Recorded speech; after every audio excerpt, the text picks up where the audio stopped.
Coucou mes fratés, j'espère que vous allez bien. En tout cas, moi, ça va super bien. J'espère que chez vous aussi, ça va bien. La fin d'année se prononce bien. En tout cas, moi, ça va super bien. Comme je vous l'ai dit, ma chaîne YouTube contribue à vraiment expliquer ma vie. Ma vie, tout ce que je vous explique là, ce sont des choses que j'ai vraiment vécues dans ma vie.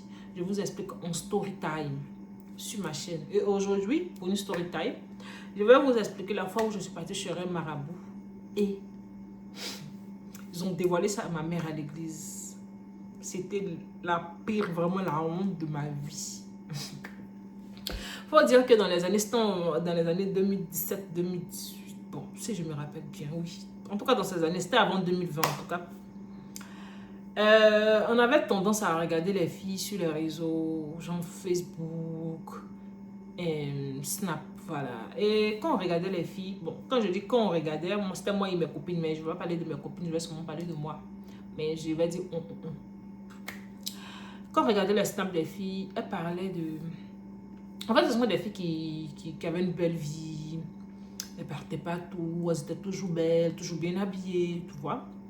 Et dans leur Snap, elles ont mis un groupe sur Facebook, si je me rappelle bien, sur Facebook, où elles ont dit non, que c'était un groupe secret des filles, où on se donnait des petits secrets, pour être girly, pour être vraiment toujours bien au top, tout, comment attirer des hommes, voilà, exactement, c'était ça en fait.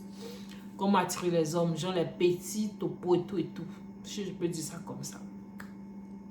Donc c'est dans ça que moi je rentre dans le groupe, parce que par curiosité, il faut dire que autant c'était vraiment chaud parce que j'étais encore étudiante, donc c'était vraiment chaud sur moi, c'était difficile. Je ne dirais pas que j'arrivais pas à manger les 3 repas par jour, j'arrivais à manger, mais c'était chaud en fait.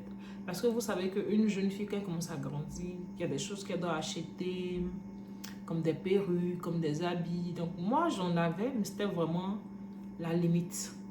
Genre limite. Parce que, bon, ma maman ne pouvait pas faire plus que ça, hein. Elle faisait seulement Elle faisait l'effort. Et autant, vu qu'elle payait mon école, il y a des choses qu'elle ne pouvait pas acheter pour moi. Donc, c'était vraiment difficile pour moi, en fait, d'avoir ce que je veux. Bon, bref, ça, c'est un petit résumé. Donc, c'est dans ça que je rentre dans le groupe Facebook des filles. Et je vois les filles là parler de nous. Il faut avoir la chance, il faut se laver pour avoir la chance, pour attirer les bonnes personnes. Et tout. Vraiment, pour être bien girly, là. Il faut d'abord aller, en gros, chez un marabout. Et elles ont fait comprendre dans le groupe que le marabout, là, c'était pas forcément tuer quelqu'un ou bien vendre l'âme de quelqu'un et tout. Parce qu'il faut dire que moi, je suis vraiment très croyante. Très croyante. Et la majorité des filles qui parlaient dans le groupe, c'était des filles musulmanes. Et vous savez que la religion musulmane, les musulmans, ils pratiquent beaucoup les religions. Beaucoup. Donc, je me suis dit que si des filles qui prient beaucoup comme ça vont chez les marabouts, ça que ça veut dire que c'est pas vraiment quelque chose de mystique. Et il y avait aussi des filles chrétiennes, hein. J'avais aussi des filles chrétiennes, il y avait beaucoup de filles chrétiennes dedans. Donc ce qui a fait que j'ai pas vraiment eu peur. Vous voyez, j'ai pas vraiment eu peur. Donc à chaque fois je rentrais dans le groupe, il y a des filles qui parlaient, non, je suis allée voir tel marabout, non, je suis allée voir tant, ils m'ont lavé, j'ai fait mes bains, tout et tout. Donc c'est comme ça que je pars à Saint-Pedro. Je rencontre un monsieur là-bas vraiment très riche. Très riche. À l'époque, il était vraiment très riche. Bon, très âgé que moi, mais très riche. On se courtoyait, on se voyait, tout. Mais sans quelque chose, quoi. C'était juste ça. Donc quand je reviens des congés à Abidjan, bon, à Saint-Pedro, il faut dire que j'étais encore dans le groupe et je lisais tout. Donc quand je reviens à Abidjan, ça me fait comme ça à l'oreille. Je me dis, mais tu es un homme riche dans ta vie. Et ça est parti, change le marabout avec lui pour qu'il puisse donner beaucoup d'argent. Vous voyez. Donc c'est dans ça, avec mes copines, on essaie de parler, tout. Ah, que nous vraiment, on est vraiment saintes. Qu'est-ce qu'on peut essayer de se laver, tout. On peut essayer de faire ça, peut-être pour avoir l'argent, tout. Pour avoir des bonnes personnes, voilà. Pour avoir des bonnes personnes, tout. Parce que nous étions 4. Il y a d'autres qui n'avaient pas de Suga, il y a d'autres qui en avaient, il y a d'autres aussi qui voulaient vraiment que le Suga leur donne l'argent, comme moi en fait. Moi, j'avais le Suga, mais je trouvais qu'il ne me donnait pas assez. J'avais une aussi qui avait aussi son Suga, mais elle trouvait qu'il ne lui donnait pas assez. Donc, c'est comme ça. Parmi le groupe de 4, il y a une qui est musulmane qui a dit que, ah, tiens, moi je connais un homme à Bobo. Que moi je connais un homme qui est à Bobo, qui, bon, est marabout, hein, à Bobo, tout et tout, qu'on peut y aller voir. Donc, il faut dire que moi je suis très peureuse. Moi, il y a des choses que je peux dire. Mais quand il s'agit de passer à l'acte, ça me fait très très peur.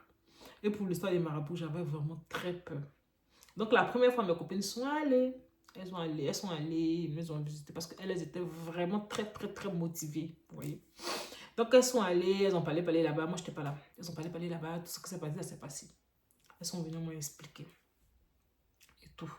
Donc la deuxième fois, moi maintenant, je devais y aller aussi avec elles. Donc je suis allée. On est arrivé, je parlais. Vraiment, pour vous dire,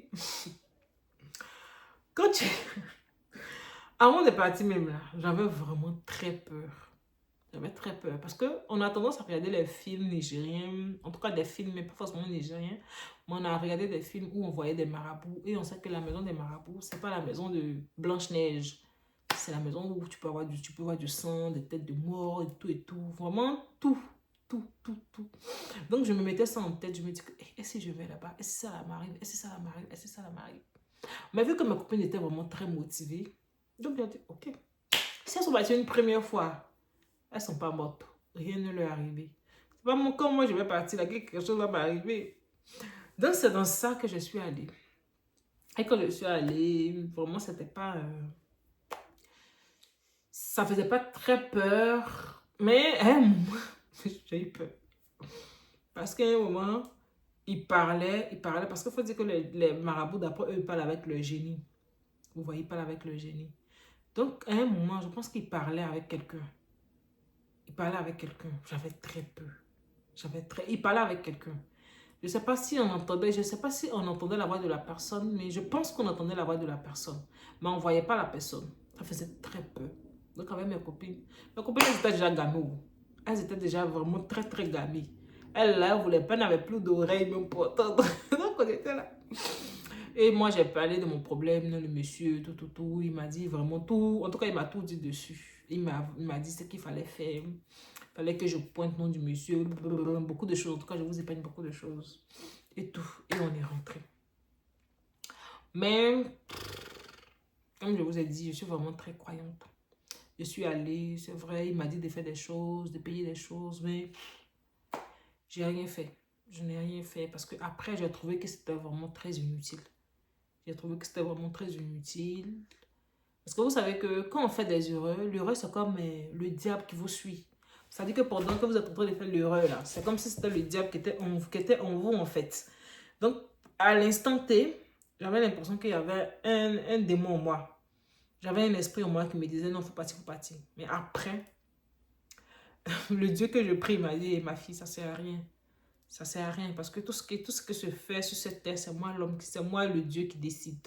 C'est moi Dieu qui décide. Et en ce moment, je vous dis que j'étais vraiment très, très croyante. Je priais beaucoup, beaucoup, beaucoup. Donc, quand je suis rentrée à la maison, vraiment, Dieu m'a parlé. Il m'a dit que ce n'est pas nécessaire et tout et tout. Et moi, j'ai laissé tomber. Je ne suis même plus allée. Si je me rappelle, je sais comment je ne suis plus allée. Mais mes copines, je ne sais pas. Parce qu'elles ont fait ce qu'il a demandé. Elles ont fait ce qu'il a demandé. Mais moi, je n'ai rien fait. Moi, j'ai rien fait. Je ne suis plus allée, tout et tout. Donc, un jour comme ça, j'étais couchée. Et ma mère qui m'appelle. Parce que moi aussi, ma maman, elle est croyante. Elle est évangélique, elle est croyante. Donc, elle est partie à l'église. Et après l'église, comme tous les dimanches, elle m'appelle. Ah, Vanessa, ça va et tout et tout.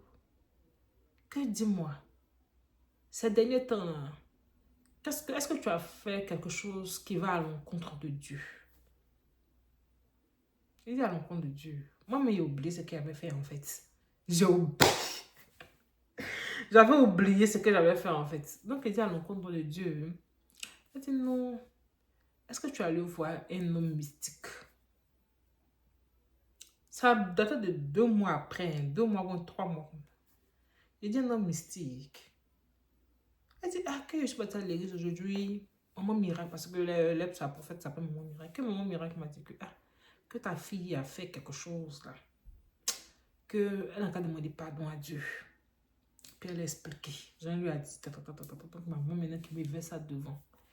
Elle dit que, que vraiment... non. Parce que j'étais sur les faits accomplis là. Qu'est-ce que j'allais dire? Il a dit non, que je suis partie, mais c'est peut-être pour accompagner mes camarades et tout et tout. Là, elle a été obligée de mentir. Parce qu'il avait dit quoi? Toi, tu es croyante. Ta maman est croyante. Tu vas venir lui dire que tu vas dire chez Marabout. Mais ça, c'est jeune secte de moi. Oh. Donc là, elle a été obligée de dire que non, ce sont mes camarades qui m'observent, que j'ai accompagné mes camarades, que c'était pas moi, que c'est pas curiosité, même que je suis partie, tout. Donc, il faut savoir que ma maman, elle est très compréhensive. Très, très, très, très. Et c'est quelqu'un qui se prend pas la tête. Elle est comme moi. Elle se fâche pas, tout. Surtout quand il s'agit de Dieu, là. Elle met toujours les bienfaits de Dieu, en fait, au devant. Tout ce que Dieu nous a inculqué, là, elle met ça devant. Elle m'a dit non, qu'il faut plus faire ça. Vraiment, ça sont des choses de... Quand tu as parti là, tu peux perdre beaucoup de choses là-bas, tu peux perdre ton étoile parce que le marabout là, lui va lire tes pensées, le marabout là, il va voir dans ta vie pour prendre ce qui est bon, ce qui n'est pas bon. Donc vraiment, faut faire attention, il ne faut plus partir là-bas, tout. Et vraiment, j'ai pris un temps de jeûne. J'ai pris un temps de jeûne pendant une semaine. J'ai demandé pardon à Dieu pour ça. Vraiment, j'avais la honte. J'avais honte. J'avais honte parce que quand ma maman m'a dit ça comme ça, il y a tellement eu honte, il y a tellement eu peur que... Bon, en tout cas, c'était ça, hein. C'était ça ma petite story time. Juste vous dire que c'est pas bon. Ne faites pas recours aux hommes mystiques. C'est pas bon, c'est pas bon. C'est quelque chose que je ne conseille pas. Ne faites pas ça, même si la vie est difficile, même si la vie est compliquée pour vous. Dites-vous toujours qu'il y a un temps pour tout. La solution, c'est pas ça. C'est pas aller chez un marabout pour se laver, tout. C'est pas ça la solution. La solution, c'est lui qui est là-haut. Il faut toujours prier Dieu. Même quand c'est difficile, il faut toujours prier Dieu. En tout cas, c'était ça ma petite histoire. J'espère que vous allez bien vous porter, vous allez fêter bien en famille. Prenez soin de vous et on se retrouve prochainement pour une prochaine vidéo. Bisous, je vous aime.